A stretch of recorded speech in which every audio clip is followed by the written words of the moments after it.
What if your data is traveling? You are a protected client.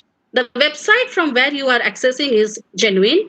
But while your data is traveling, somebody in between read your data and changed it. How to protect? That is communication channel.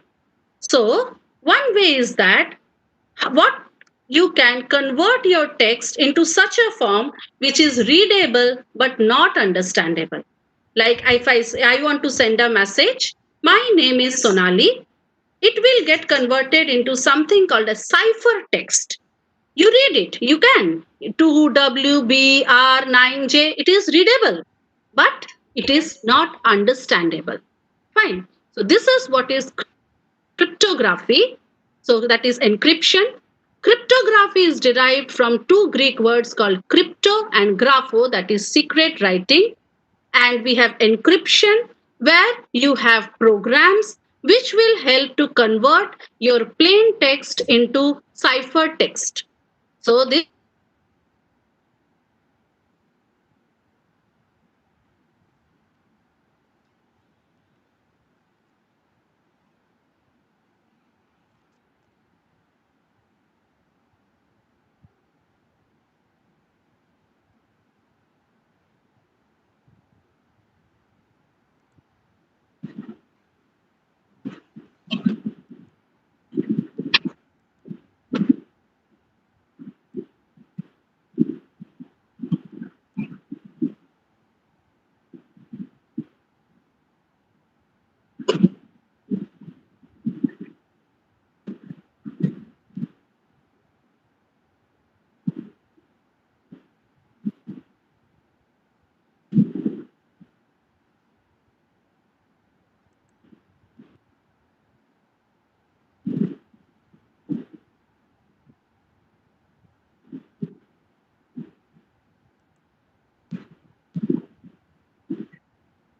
Now,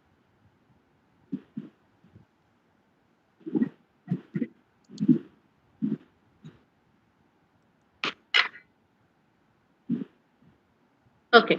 So it is an encryption algorithm where you use an encryption algorithm plus a key. A key is nothing but a long number. How long the number is? It is 40 bit, 128 bit, etc. Fine. So longer the key you take, more is the security. So this is how you are going to protect your data. Now, they have two options for the keys.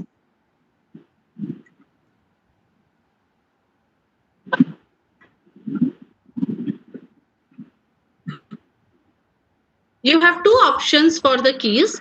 One is the symmetric encryption and another one is the asymmetric encryption.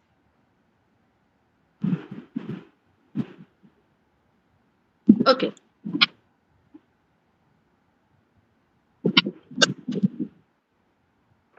Now, in case of symmetric encryption, we have only one private key which is shared by two parties. How are you going to share between the two parties? The common key between the two parties, known only to you and the with whom you want to talk to. So, see, this is a sender and a receiver. So, I want to talk to user one. So, both of us will have only one key. If I want to talk to user two, so we will have one more key.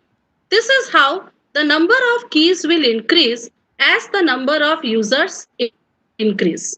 Okay. So many number of keys, it is quite difficult to store them. Now, you have a sender and a receiver. Now, sender wants to send some message to the receiver.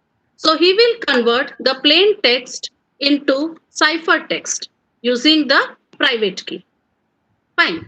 And send it to the receiver.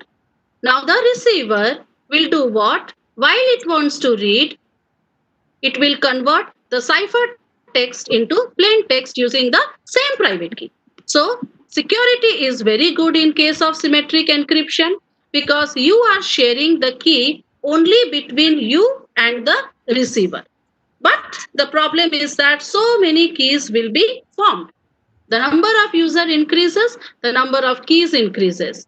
So this type of application is mostly used in high defense or high security zones. You have another option, that is asymmetric encryption, where there are two keys. One is the public key and one is the private key. In case of a public key, as its name suggests, it is publicly distributed to all of them. Everybody knows. Those who want to send me message, they will know my public key. But the message which is encrypted using the public key can only be decrypted using the private key, which is known only to me. Okay, so less number of keys, I will have only one public key and one private key. So this is a sender.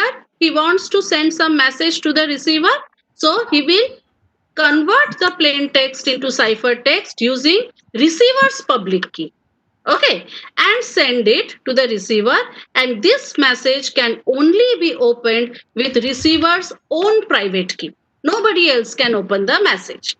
Similarly, when receiver wants to send the message to the sender, okay, so receiver will convert it into ciphertext using sender's public key, and sender will open it using his or her own private key. So this is how the encryption works, right? So asymmetric encryption uses very few keys, but security might be compromised because you have a public key which is known to everybody, and a public key private key works as a pair. Okay, so maybe somebody can decode it. So now how these websites are going to ensure that your data is not read by anybody in between?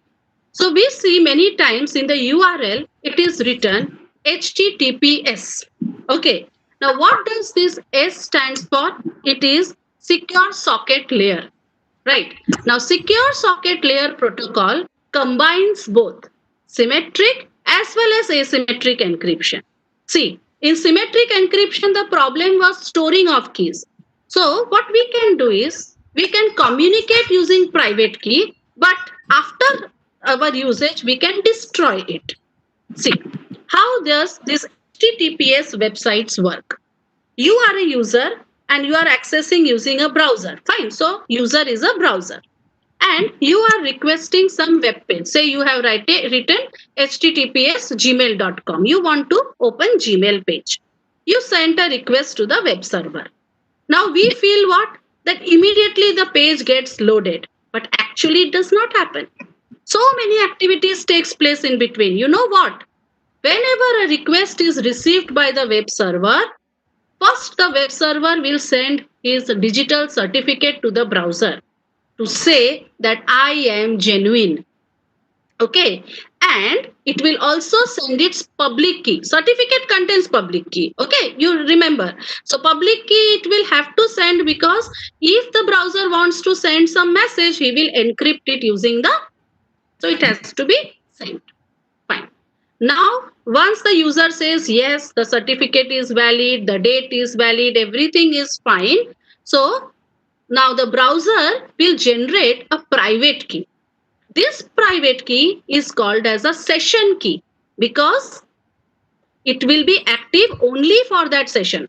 Right? So it will generate a session key.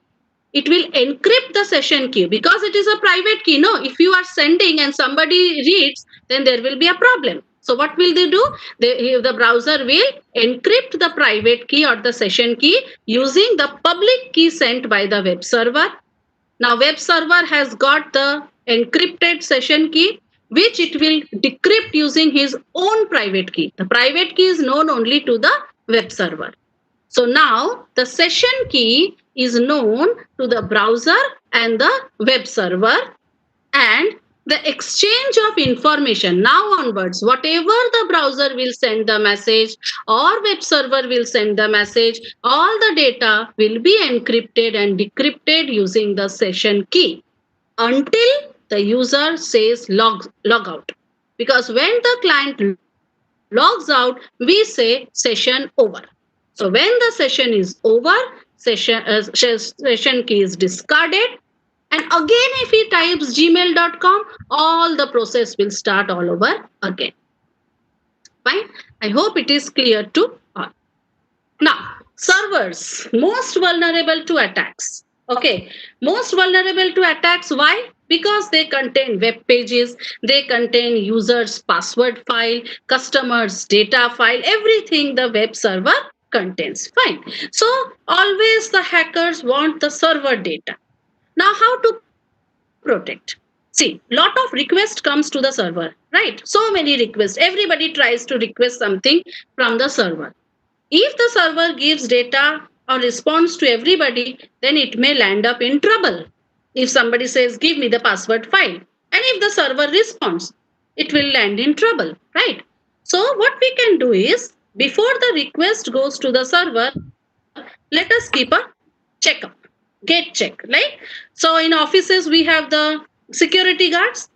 If you want to enter some office, they will ask you, who are you, what is your work, and based on what or who, they will allow you to enter or they will deny you.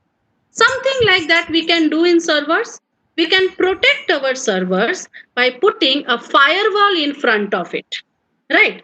This is a firewall which will, it is either a software or you can keep a hardware, specialized hardware with software installed in it, and you control what packet is traveling. If you see some unusual request, you deny from there. The firewall will deny.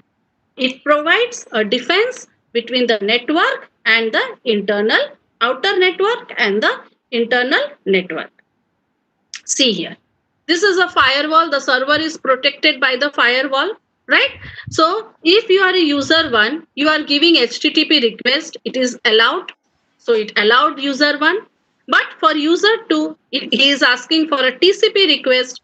It is not possible. So they have rejected. So this way, you can either accept or reject based on the authentication and authorization. And this is how you can protect the servers.